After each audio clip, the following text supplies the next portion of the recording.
Hello. Today the story I'm going to read you is a fairy tale called King Hawksbeak. Once upon a time, there was an old king who had only one daughter. He was very anxious that his daughter should marry, but while she was more beautiful than words can tell, she was so proud and rude that no man who came to woo her was good enough for her. She sent away one after another and even made fun of them to their faces. One day, her father gave a great feast and invited to it all the young bachelors of royal or noble blood, from far and near. After the feast, they were all lined up in a row according to their rank, first kings, then princes, then dukes, earls, and barons. The princess was led down the line and told to choose a husband, but she carried her head high and found something wrong with every one.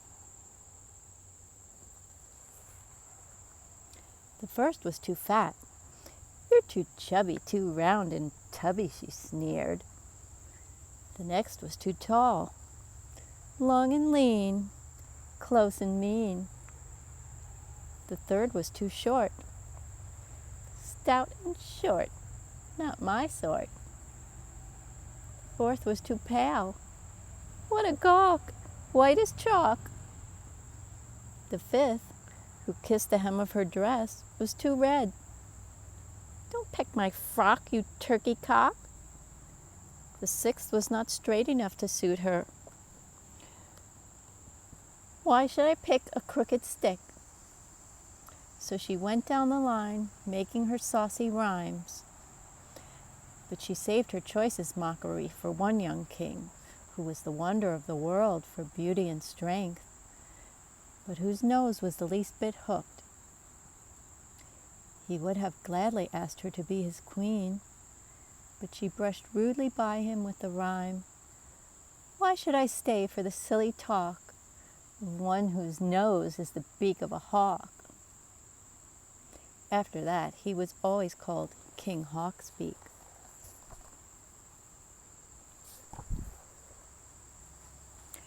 When the old king saw that his daughter only made fun of all her fine suitors, he was very angry.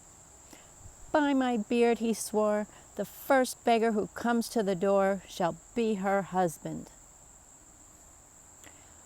Only a few days later, a strolling ballad singer took his stand under one of the castle windows and sang his best in hopes of alms.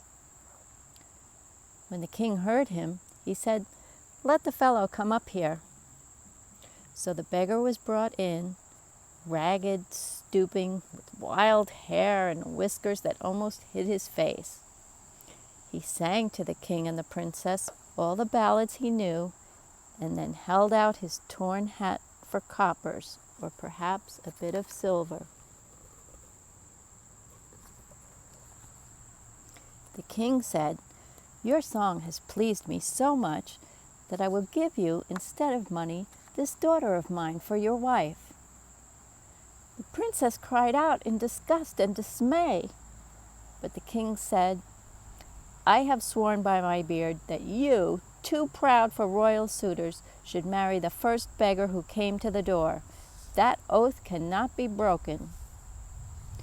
This king could be very stern when he chose, and the tears of his daughter did not move him. The court chaplain was called in, and the princess and the beggar were married then and there. And then, although his daughter clung to his knees, the king shook her off. "Now you are a beggar woman, and beggar women do not live in palaces. Go hence with your husband." The ballad singer took his bride by the hand and led her out of the castle. She, who had never before set sandal to the ground, had to go with him on foot. They came to a beautiful leafy wood, and the princess asked, "Who is the lord of this forest so fine?" The belongs to King Hawksbeak. It might have been thine. Oh, I was a proud and foolish young thing. I would I had wedded that glorious king. Soon afterward they reached a wide meadow, and she asked again, "Who is the lord of these meadows so wide?" "They belong to King Hawksbeak, who sought you for bride." Oh, I was a proud and foolish young thing. I would I had wedded that glorious king. Then they passed through a large town, and again she asked, "Who owns this city so thronging with life?" "It belongs to King Hawksbeak, who wished you for wife." Oh, I was a proud and foolish young thing. I would I had wedded that glorious king. "Enough of this," exclaimed the beggar. "Why should you be wanting another husband? Am I not good enough for you?" But the poor princess, who had been so sharp of tongue, said never a word. She did not speak again until they came to a miserable hovel, when she cried out, "This wretched hut, this cabin, to be mine? He's better housed who feeds my father's swine." The beggar answered, "This is my house and yours. Here we are to live together, and I hope you'll be content." The door was so low that she had to bend her haughty head to enter.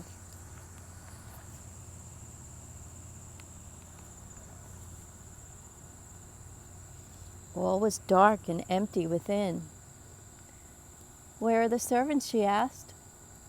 "Servants indeed," laughed the beggar. "Do you forget whose wife you are? If you want anything done, do it yourself. Light the fire and put the kettle on to get my supper. I am hungry." But the princess knew nothing about lighting fires or even putting on the kettle. And so to have any supper, the ballad singer had to do the work with his own hands that were not so very skillful about it either.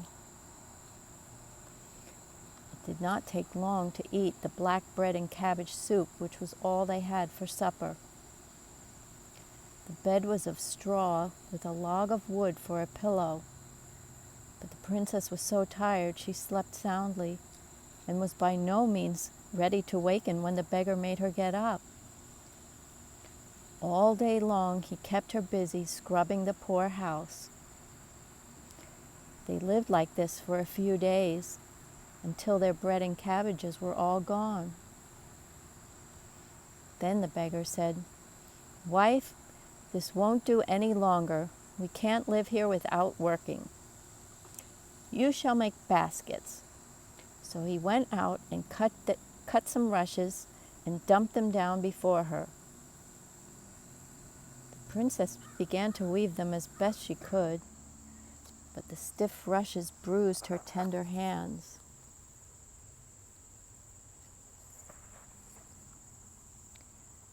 "You cannot weave," said the beggar in a tone of disgust. "You would much better spin. Any woman can do that." Then the poor princess sat down at the broken old wheel and tried to spin. But the harsh yarn cut her delicate fingers and made them bleed. "Now," said the beggar angrily, "you see what a good-for-nothing you are. I have made a bad bargain in you. But sitting in the marketplace will not be too difficult, even for you.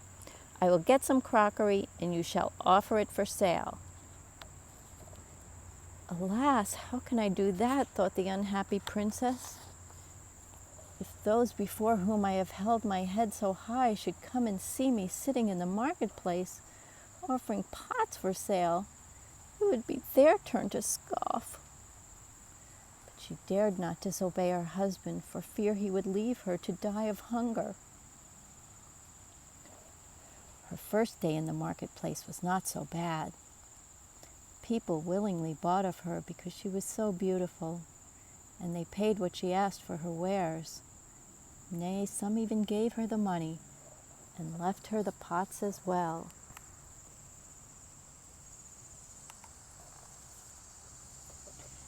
she and the ballad singer, who did nothing but sit on the doorstep in the sun, lived on the gains as long as they lasted, and then the beggar laid in a new stock of cups and plates and pots and jars.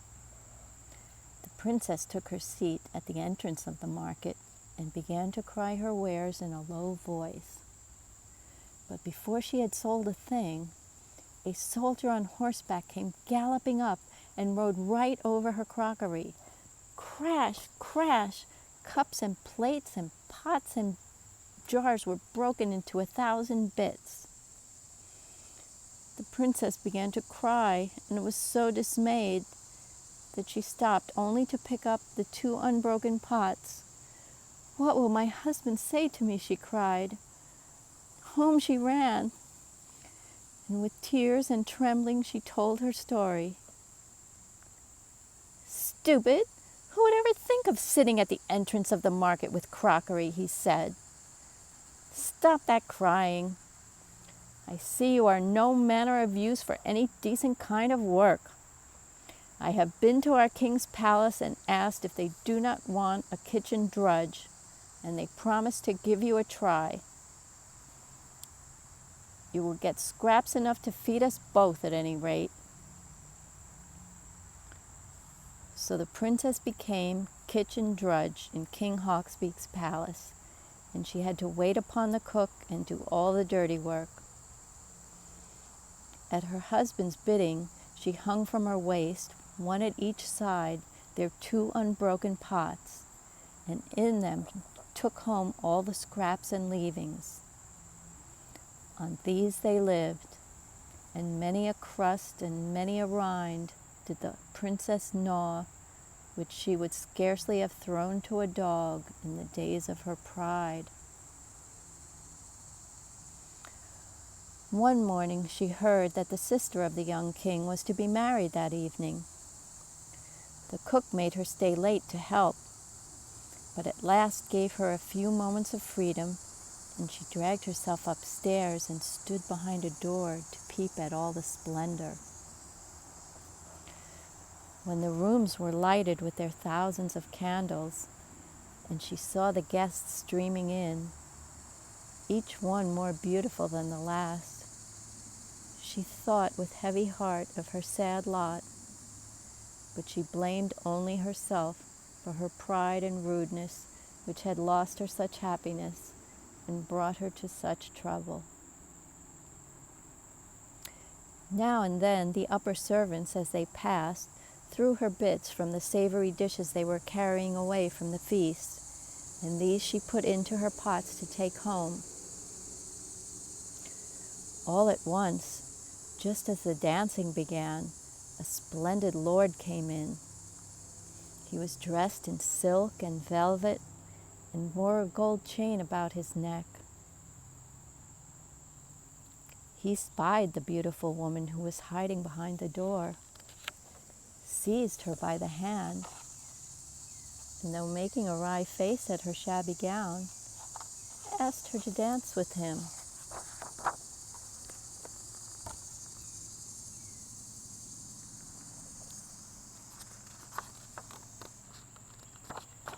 The princess shrank back and shook her head. Her first glance told her it was King Hawksbeak, who had been one of her suitors and whom she had driven away with scorn and insult. But kings are used to having their own way. He laughed and drew her out into the middle of the ballroom. The string by which the pots were suspended at her sides broke. Down fell the pots, scattered to pieces, and chicken bones and edges of pie crust were spilled all over the ballroom floor. When the guests saw this, they burst into shouts of mocking mirth. The princess was so ashamed, she would gladly have sunk into the earth. Through the door and down the stairs she dashed, but running feet came after her, and a strong arm held her fast. When she looked at her captor, she saw it was King Hawksbeak. He spoke to her tenderly and said, Do not be afraid of me. My hair is cut and my whiskers are gone. I am King Hawksbeak. I was the beggar who married you.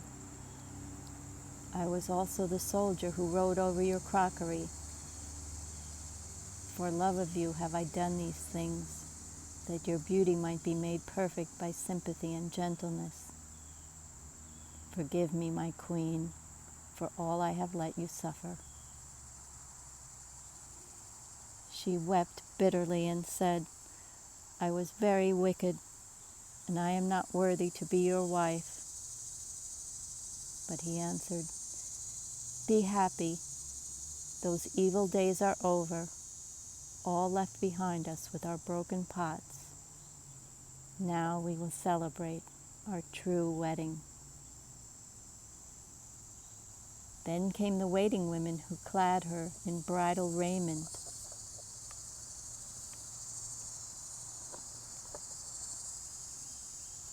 And her father, with all his court, rode through the palace gate and wished her joy on her marriage with King Hawksbeak. Her father never told her whether he knew who the ballad singer was. Did he?